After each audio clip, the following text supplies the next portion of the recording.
Hola, yo soy Camila Zuluaga y esto es La Intérprete. Bienvenidos. Hoy vamos a hablar sobre el fracking porque el fracking es un debate y uno de los frentes más complejos que ha tenido que sortear y resolver el gobierno del presidente Iván Duque y que además tendrá que resolver Sebastián a mediano plazo. ¿Por qué razón? Porque hay reclamos de los colectivos ambientalistas y de las inversiones de las empresas petroleras que son insalvables, es decir, hay una distancia enorme y son incompatibles y pues va a ser muy difícil para el gobierno poder dejar satisfecho a todo el mundo. Sebastián. Hay, Camila, posturas irreconciliables y digamos que en esta discusión sobre el fracking, pues el fracking, Camila, es un tema transversal a casi todos los temas más importantes de la agenda pública. Hablamos de modelo de desarrollo, de crecimiento, de modelo energético, de exportaciones, de tasa de cambio y de algo, Camila, pues que es un clamor mundial, que es el cambio climático. Pero antes de meternos, Sebastián, en explicar el debate de lo que está existiendo en este momento en Colombia alrededor del fracking, ¿por qué no explicamos qué es el fracking? Yo sé que es muy difícil, pero tratemos de hacerlo lo más pedagógico posible. Sí, ya lo normalizamos, pero yo creo que todavía hay personas que no saben qué es fracking y digamos que consultamos a Andrés Ángel, que es asesor científico de la Asociación Interamericana para la Defensa del Medio Ambiente, y él cuenta que el fracking, Camila, es una técnica de extracción de hidrocarburos que consiste en la inyección de grandes volúmenes de agua a presión, en lo que genera, Camila, fracturas, que las piedras se fracturen y así pues que estos fluidos y los hidrocarburos suban a la superficie y así poderlos extraer. Por eso es que se habla de inyectarle agua a la tierra, que son grandes inyecciones de agua caliente a la tierra para que los hidrocarburos suban, y ahí es donde entonces los ambientalistas dicen es que acá también hay un riesgo enorme con el tema de los acuíferos. Exactamente. Pero mire, esa técnica que usted nos acaba de explicar del fracking, dicen muchos, pues le permitiría al país multiplicar sus reservas de petróleo y gas. Y de hecho, según el Ministerio de Minas, Colombia tiene solo autosuficiencia de petróleo para 6.2 años más y de gas para 9.8 años. Es decir, nos quedan muy pocos años de petróleo que nosotros podamos producir para nosotros mismos y de gas. Que en gas nunca habíamos tenido tan poco tiempo. Es récord este tiempo de 9.8 años. Y por eso hay una gran preocupación de la ministra de Minas y Energía, María Fernanda Suárez, quien dijo, Sebastián, hace 3 meses en una rueda de prensa, y lo vive diciendo constantemente, que sería catastrófico si no se aumentan las reservas, porque el país tendría que empezar entonces a importar gas y a importar petróleo, y eso nos va a salir costosos a todos. Esto dijo la ministra. Mire, escucha. Vamos a tener que hacer interconexiones para que todo el país esté conectado, o de lo contrario tendríamos que importar entre el 2022-2023 gas para la región norte. Al depender de gas importado, perderíamos por primera vez en los últimos 40 años la autosuficiencia energética, y adicional a eso el riesgo de que el gas prácticamente se doble de precio. 6 años es bastante bajo. Cuando uno ve el promedio mundial, los países que son productores de petróleo tienden a tener 10 años de producción de petróleo en promedio. Y es que, Camila, en esto que dice la ministra hay que irse unos 4 o 5 años atrás. Ubiquémonos en el 2014, cuando pues se derrumban los precios internacionales del petróleo y pues el Estado pierde casi que un cuarto de sus rentas. Acuérdese, pasa la reforma tributaria de Santos, baja un poco la tendencia de la disminución de la pobreza, sube la desigualdad, el desempleo empieza a aumentar, bueno, una catástrofe. Y por eso, Camila, es que esta situación es tan compleja. Digamos, la gran pregunta es, ¿cómo sostener el gasto público sin autosuficiencia energética? Esa es la cuestión. Que siempre lo que dicen es cómo hacemos para que el Estado pueda tener más plata para todos los programas sociales cuando hemos sido tan dependientes del tema energético como dice usted, Sebastián. Pero hay algo que hay que reconocer, y le guste a muchos o no, es cierto, el debate sobre el fracking y el modelo energético. Quien lo puso sobre la mesa fue el entonces candidato presidencial Gustavo Petro, quien hoy es senador de la República en la oposición. Nadie hablaba de eso, el que lo puso fue él, y dijo esto es un tema ambiental, incluso llegó a hablar de los aguacates, ahí fue cuando surgió todo el tema de los aguacates, pero en varios debates, cuando Petro lideró ese tema, también hay que recordar cuál fue la respuesta del presidente Iván Duque, que en ese momento era candidato y que prometió en ese entonces, yo no sé si en aras de ganar las elecciones, que no apoyaría el fracking. Yo no voy a dejar que se haga un solo proyecto de fracking en Colombia que afecte los ecosistemas, que afecte los acuíferos, que afecte las cuencas, y he dicho, además en los foros especializados en materia de hidrocarburos, que en este momento Colombia no tiene ninguna necesidad de hacer exploración de yacimientos no convencionales, porque lo que tenemos de potencial se puede hacer con los convencionales sin exponer ni la sismicidad, ni los acuíferos, ni la biodiversidad de nuestro país. Algunas exploraciones, pero hay que hacerlas con ese rigor. Yo no diría, es que el fracking por sí es malo, no sirve, no, yo creo que hay que buscar esa racionalidad. Y me parece muy importante también una cosa, hay una sobreposición también entre la potencialidad del fracking, potencialidad minera y zonas de reserva. Y frente a la discusión del fracking, yo creo que también es muy importante dar esto, no desde la perspectiva solamente fiscal, sino también hablar de lo ambiental y no tener miedo a hablar de lo ambiental y entender las diferencias que tenemos con otros países. Yo lo que digo es, la discusión démosla, pero démosla buscando un consenso donde debe estar la industria, donde debe estar la ciencia y donde también deben estar las comunidades, por lo menos para los pilotos que se pueden hacer. Y yo he dicho categóricamente, Colombia no necesita entrar a la discusión del fracking porque el potencial que tenemos de recursos para los próximos 10 años se puede desarrollar perfectamente con convencionales. Y cabe además decir, Sebastián, que apenas asumió Iván Duque como presidente de la República, lo que ha mostrado su gobierno es todo lo contrario. Lo que ha mostrado es toda la disposición de utilizar pues las normas técnicas que avalan la explotación y la exploración de proyectos para hacer fracking. O sea, cambió el discurso. Sí, pues Camila, no hay político que resista el archivo y ese audio deja mal parado al presidente, esa es la verdad.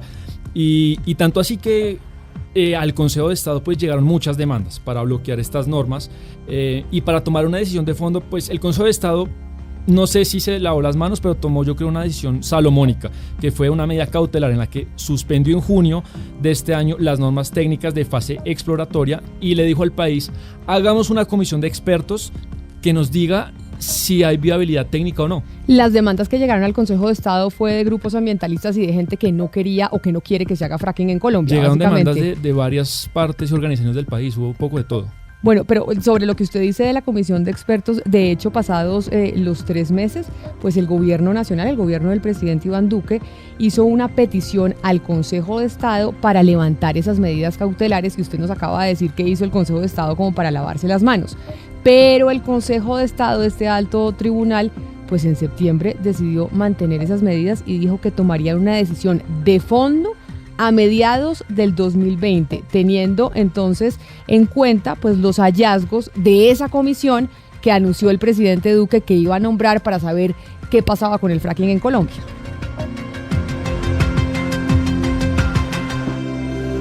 En Colombia se mantiene suspendida la práctica de fracking para la exploración de hidrocarburos. La decisión la tomó el Consejo de Estado luego de estudiar la solicitud del gobierno de levantar las restricciones impuestas por el mismo tribunal hace ya 10 meses. La decisión de la sección tercera del Consejo de Estado se fundamentó en una razón. Para los magistrados existen dudas por el riesgo que puede generar esta práctica, por lo cual decidieron aplicar el principio de precaución justificada y mantener las medidas cautelares que no permiten la práctica del fracking en Colombia mientras se toma una determinación definitiva. Pero mire, Sebastián, si nos ponemos a hablar del tema técnico, hay muchos sectores de la sociedad civil que se oponen a que en Colombia se incorpore el tema del fracking, que nos incorporemos al grupo de países como Estados Unidos que practican fracking para tener hidrocarburos. Creen que eso pues es consolidar un modelo extractivo y que las consecuencias ambientales para el país serían desastrosas. Sí, y pues los primeros que quizás se levantaron contra la medida del Consejo de Estado pues fueron los gremios. Hablamos, acuérdese, con el ex viceministro de Hidrocarburos y que hoy es presidente de Naturgas, Orlando Cabrales Segovia, y él dice que si bien es indispensable que el país haga fracking, lo dice abiertamente, pues tampoco oculta que hay riesgos. Exacto, nadie oculta que hay riesgos, incluso sí, los que están a favor del fracking. Claro, hasta los presidentes de esas compañías, pero dice que, por ejemplo, uno de los riesgos más importantes sería afectar el ciclo y pues la calidad del agua. Esto dice. ¿Cuáles fueron esos riesgos? Le menciono el principal, que es el tema del agua. Había ahí, digamos, 2 riesgos principales asociados al tema del agua. Una es Cuando se perfora el pozo, uno atraviesa acuíferos. Acuíferos son fuentes de aguas potables. Exactamente. Entonces, ahí tenía la forma de mitigar ese riesgo, de prevenir la ocurrencia de ese riesgo, es que los pozos queden absolutamente bien construidos. Pero mire, Sebastián, el segundo riesgo que hay con el agua, como usted bien lo explicó y lo hablamos anteriormente, tiene que ver con el momento en el que se empiezan a fracturar las piedras. Y a eso se refirió también el doctor Cabrales. El riesgo, digamos, el primer riesgo asociado al agua. Y el segundo es que para hacer el fracturamiento se requiere inyectar agua con un porcentaje muy pequeño de productos químicos que están en los detergentes, que están en los maquillajes, digamos, no son casos nada extraños. Uh-huh.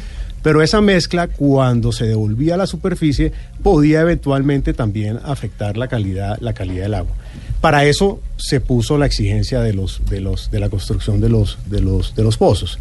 Y también es importante tratar adecuadamente esas aguas. Entonces, la industria lo que ha dicho es, vamos a tratar bien esas aguas, y las aguas que no podamos reciclar y reutilizar en el mismo proceso productivo van a tener que disponerse en unos pozos especiales de inyección de agua. Pero a pesar, Sebastián, de esos riesgos que acabamos de escuchar que admite el doctor Cabrales, el presidente de Naturgas, pues lo que sí él cree es que el gobierno tiene que seguir la hoja de ruta que disponga la comisión de expertos, que ellos son los que le van a decir al país qué se debe hacer con el fracking. Yo le pongo el símil de la industria de aviación. Montarse en un avión tiene sus riesgos. ¿Uno cómo mitiga ese riesgo? Pues obviamente los aviones cada vez son más tecnificados, con más componentes tecnológicos. El mantenimiento del avión tiene que ser muy apropiado, tiene que ser perfecto. El entrenamiento de los pilotos es súper exigente, y eso lo que ha hecho es que la industria de aviación, el nivel de accidentalidad de la industria de aviación disminuya de manera sustancial. Entonces, ese es un símil para decirte, claro, los riesgos están identificados, pero los expertos, tanto en el ejercicio del año 2012 y 2013, como el ejercicio que se hizo el año pasado con la misión de expertos, establecieron una hoja de ruta.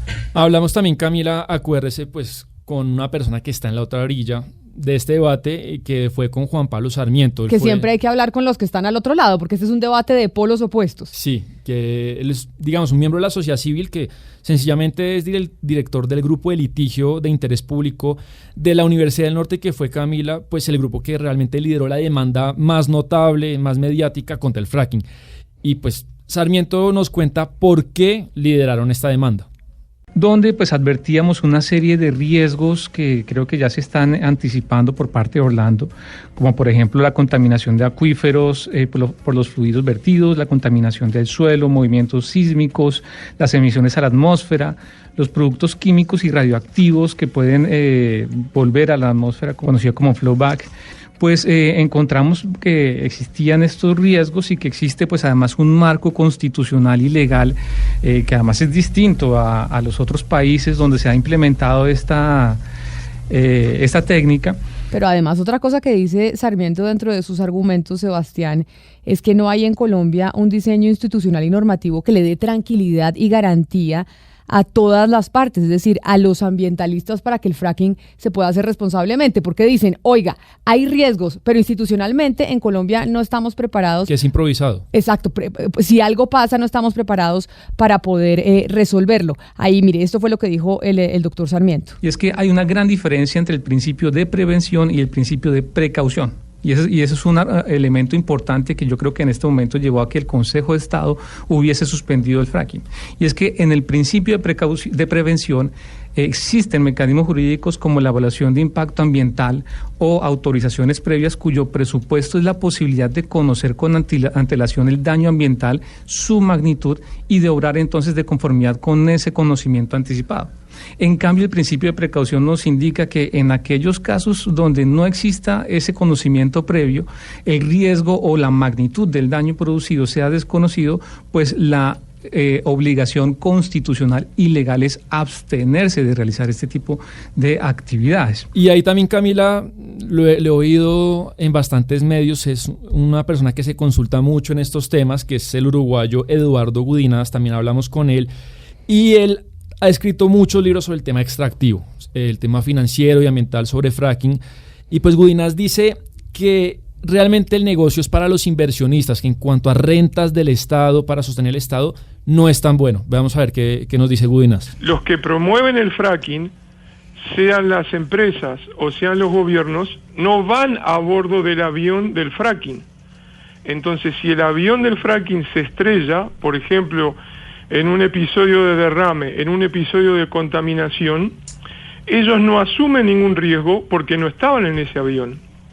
Cuando esto ocurre, cuando hay un accidente en el sector de hidrocarburos, los que pagan las consecuencias son, por un lado, la naturaleza y por el otro lado, las comunidades locales, a través de ellos los municipios, los departamentos y el gobierno nacional, que es el que tiene que poner el dinero para las compensaciones. Y Gudinas, Camila, también le dice al país, vean, si me piden a mí un consejo, no se metan en esta aventura. Cree que es arriesgado y que económicamente pues no sería tan catastrófico como lo ven en otros sectores. Además dice que cuando salgan a la luz todas las consecuencias del fracking, pues digamos que los empresarios y políticos que hoy tomaron la decisión, pues no van a tener nada que ver con eso, sino las consecuencias las pagan los empresarios y los políticos del futuro. Y también las futuras generaciones.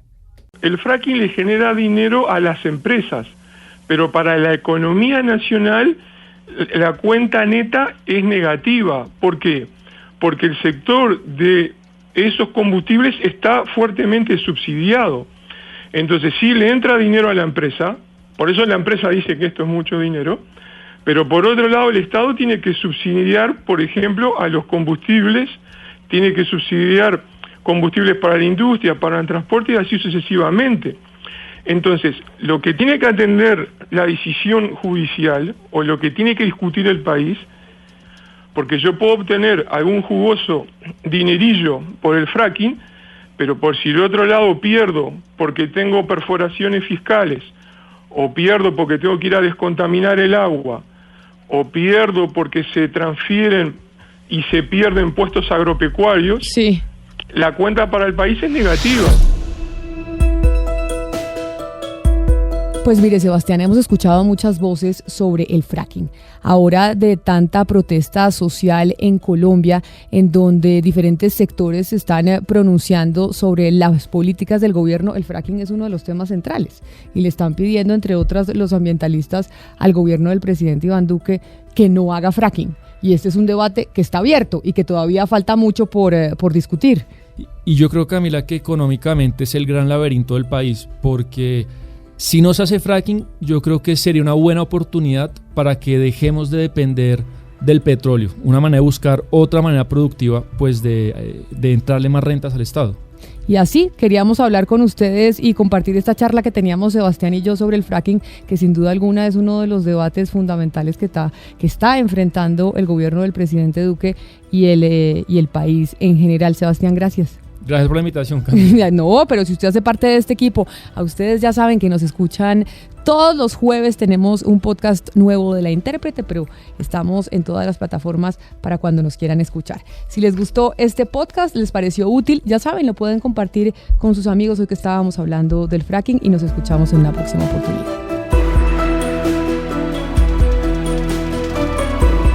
La Intérprete hoy se hizo posible gracias a los libretos de mi compañero Sebastián Nora, a la corrección de estilo de Diana Mejía, a la producción periodística de Jennifer Castiblanco y a la producción musical de Gonzalo Lázaro.